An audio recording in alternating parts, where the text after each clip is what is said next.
So friends, पिछले lecture में हमने स्पर्मेटोजेनेसिस के बारे में बात की। अब यहाँ पे हमें ये समझना है कि स्पर्मेटोजेनेसिस से कई मामलों में oogenesis डिफरेंट है, ठीक है ना।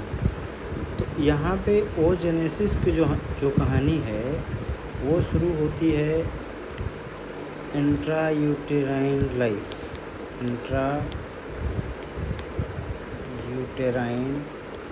यानी जब ये बच्ची जो भी है वो अपने मदर के वूम्ब में है, यूटरस में है, उसी समय से oogenesis की जो कहानी है वो शुरू हो चुकी है।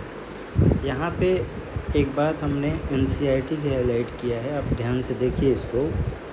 इन्होंने लिखा है कि oogenesis started during embryonic development, ठीक है ना। मतलब एम्ब्रियोनिक डेवलपमेंट से ही कह रहे हैं oogenesis की शुरुआत हो जाती है, जबकि स्पर्मेटोजेनेसिस में ऐसा कुछ भी नहीं होता है। स्पर्मेटोजेनेसिस आफ्टर प्यूबर्टी स्पर्मेटोजेनेसिस की शुरुआत होती है, लेकिन oogenesis की शुरुआत कह रहे हैं कि इंट्रायूटेराइन लाइफ से ही हो जाती है। देखिए, oogenesis started during embryonic development stage, that is known as oogonia और गैमेट मदर सेल।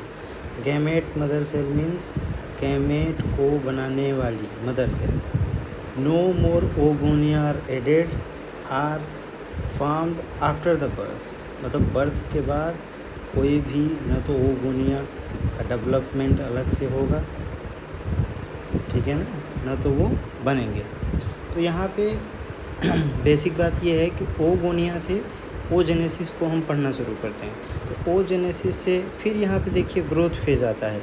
इसको यहाँ पे जो ग्रोथ फेज़ आएगा, इसको हम इस पर्टिकुलर स्ट्रक्चर को बोलते हैं प्राइमरी oocyte, ठीक है ना। फिर प्राइमरी oocyte से फर्दर आप यहाँ पे कह रहे हैं कि इसको हम कैसे समझ सकते हैं, मियोसिस 1 की तरह इसको हम सीख सकते हैं। तो मियोसिस 1 के एंड में 2 सेल बनते हैं। अब यहाँ पे जो स्पर्मेटोजेनेसिस के केस में 2 सेल बनते थे जिनको हम लोग सेकेंडरी स्पर्मेटोसाइट बोलते थे। यहाँ भी 2 सेल बनेंगे, लेकिन इनको हम एक बड़ी सेल बनेगी जिसको हम सेकेंडरी oocyte बोलते हैं, और एक छोटी सेल बनती है जिसको हम पोलर बॉडी फर्स्ट के नाम से जानते हैं। अब यहाँ पे जो सेकेंडरी oocyte होगा और पोलर बॉडी दोनों को ध्यान से देखने की कोशिश करिए, तो एक का साइज हमने छोटा बनाया है, एक को हमने कह रहे हैं कि हमने बड़ा ट्राई किया है। तो यहाँ पे जो बड़ी सेल है बेसिकली इसके पास मोर अमाउंट ऑफ साइटोप्लाज्म, मतलब साइटोप्लाज्म का मैक्सिमम पार्ट इसी सेकेंडरी oocyte ने कवर कर रखा है। और हमें पता होना चाहिए, या आप सब जानते हैं कि साइटोप्लाज्म जो है वो मेटाबॉलिज्म का साइट होता है, हाँ। तो जब कह रहे हैं कि सेल के पास कह रहे हैं साइटोप्लाज्म है ही नहीं, ये धीरे धीरे क्या कर जाती है, डिजनरेट कर जाती है और इसकी डेथ हो जाती है। तो इसके बारे में हम क्या करेंगे, ये भूल जाना है, ठीक है ना। अब ये सेकेंडरी oocyte बेसिकली जो आप फॉलिकुलर डेवलपमेंट पढ़ते हैं, तो जो मेच्योर फॉलिकल या ग्रेफियन फॉलिकल बोलते हैं, उस ग्रेफियन फॉलिकल के अंदर से फैलोपियन ट्यूब के अंदर कह रहे हैं कि जो स्ट्रक्चर रिलीज होके बाहर आता है उसका नाम होता है सेकेंडरी oocyte।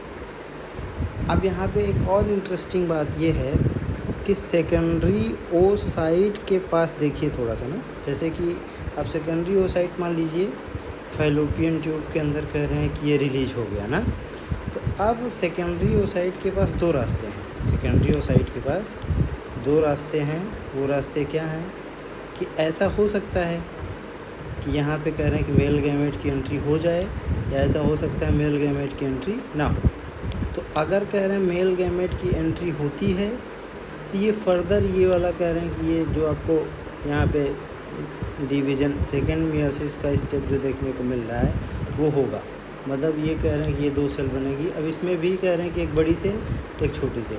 और अगर कह रहे हैं मेल गैमेट की एंट्री नहीं हुई तो ये इसी फेज़ में यानी सेकेंडरी ओसाइट वाले फेज़ में ही क्या कर जाता है, डीजनरेट कर जाएगा और दूसरे साइकिल की शुरुआत हो जाएगी। ठीक है, तो यहाँ पे आप देख सकते हैं कि पोलर बॉडी का जो कंसेप्ट है, तो पोलर बॉडी के पास साइटोप्लाज्म नहीं रहा इसलिए वो डीजनरेट कर जाता है, ठीक है ना। लेकिन जो पोलर बॉडी है वो एक सेट पूरा डीएनए का अपने साथ लेके डीजनरेट होता है, और जो सेकेंड पोलर बॉडी है उसने पूरा एक सेट डीएनए का ले रखा है, ठीक है ना, और आधा हम बोल सकते हैं अमाउंट ऑफ डीएनए। यहाँ से अगर हम कंपेयर करें, इस सेल के पास 2 कैपिटल एन डीएनए है, जिसके पास 1 कैपिटल एन, ठीक है ना। तो सेकेंड मियोसिस में हमने क्या देखा कि सेकेंड मियोसिस, जैसा कि हमने पिछले लेक्चर में भी बात किया था कि सेकेंड मियोसिस में अमाउंट ऑफ डीएनए आधा होता है।